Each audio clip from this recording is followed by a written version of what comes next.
Hello and welcome to my video review for the HP LaserJet Pro MFP 28W. Just to let you know, I was sent this to test by the Insiders Group and HP for free in return for the review. So, what to say about it? Well, it's a printer. It does what it says on the tin. It will print whatever you throw at it, pretty much. It does A4, no problem. It does letters, I think it's C5 and DL. That was no problem at all. It scans, it copies, you know, it does the basic functions. I did make a mistake in my unboxing video. For some reason I thought this was a colour printer and it's not. It's just a black and white one.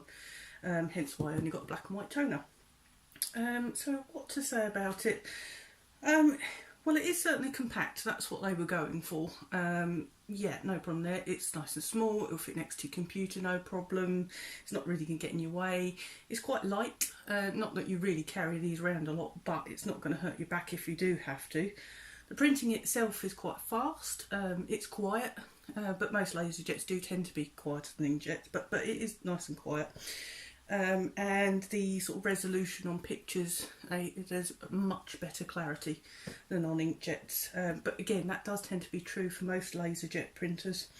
The print comes out fantastically. Perhaps if you've got maybe a little struggle a little bit with fuzzy print, a LaserJet's definitely the way to go.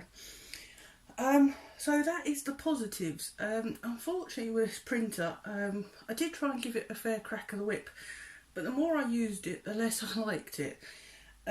It's one of the big things for me is that there's no feeder. And again, I get it. They're trying to go for a compact thing. So if you stick a big feeder on it, then you've probably doubled the size. But you've only got a scan bed. And for me, that's no good. If I want to copy a lot of documents, you know, you've got to feed them all in manually, one at a time. And try and get them dead straight as well. I much prefer a feeder for that.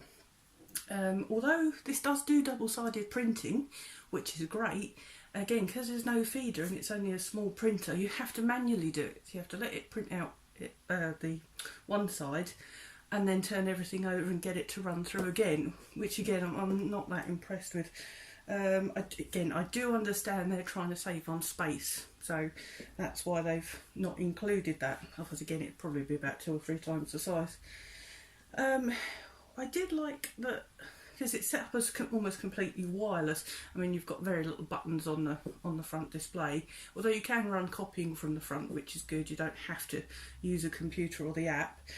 The app worked fine. Bit of a pain to set up.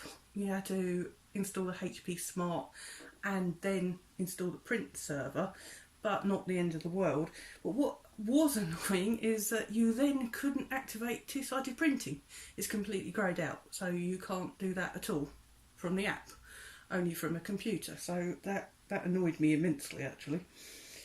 Also, a point on the wireless side is that it has an Ethernet port. No, sorry, it doesn't have an Ethernet port. Sorry, my mistake. It's got a USB port because, although it's wireless, to set it up, you have to hook it up to a computer. Which to me sort of really, what's the point? You know, you marketed this as, oh great, it's wireless, blah blah blah, but you've got to cable it up, you know. So that's somewhat annoying. You can't then use it as a, well, you can use it as a network printer, but you've got to cable it to a single computer first and then move it out. Yes, so not too impressed with that. The setup itself wasn't too bad as software goes. I've certainly had to set up worse printers. And again, you know, once you're set up and going, you're not really going to have a problem. The printing itself, I did a few tests on this one. I also have my own printer as an Epson WF3520 inkjet. And I borrowed my father-in-law's printer, which is a HP inkjet again. That's the Office Pro 6830. And although it is fast, it wasn't that much faster than my Epson.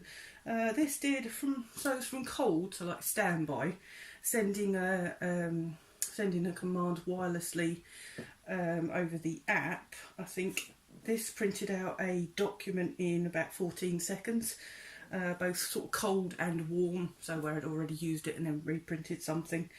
My Epson was 16 seconds when cold, but when it was already sort of warmed up, it only took 9.5, so it was actually quicker. And the 6830, admittedly, is a bit of an older printer now. That did take a lot longer. That took 49 seconds from cold and 44 from warm. Photos, I did do like a big black and white A4 photo. This took 25 seconds, but again my Epson only took 20 seconds, and the old 6830, that took forever. That was 150 seconds. So it is quick, but it's not actually that quick. I would expect a lot better from an inkjet. But that's just a guide. Perhaps, you know, it is better than a lot more, and I've just got lucky and I've got a good Epson. So yeah, the only advantages I suppose on having an inkjet, a LaserJet, sorry, is just the clarity and the fact that the toner cartridges do last a lot longer than ink cartridges. But on the other hand, if you'd rather have a cheaper outlay and you're not really that fussed on having absolute clarity, an inkjet will do you fine, and the cartridges are cheaper.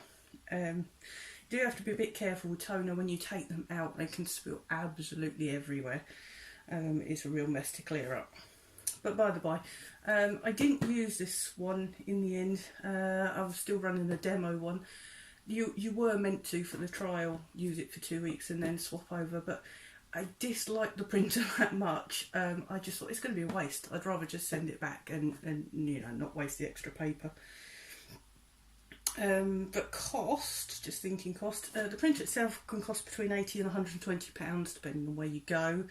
Toner from HP themselves is £40, and you can get an £18 package. There's a 2-year care package on it, for warranty and stuff, which I didn't think was too bad actually. But I think my biggest question about this printer is, who is it actually marketed for? I'm sure probably loads of people be jumping up and down when I say that, saying, oh yes, it'd be perfect for me. But I just thought, it's no good as a home computer. Really, you want something that will do with colour. And I thought most small businesses are going to be the same. You know, you want a central printer that everybody can use. And again, you'd probably want a feeder on it, so if you do need to run off a lot of copying in, you can just shove it in and let it go at its own speed.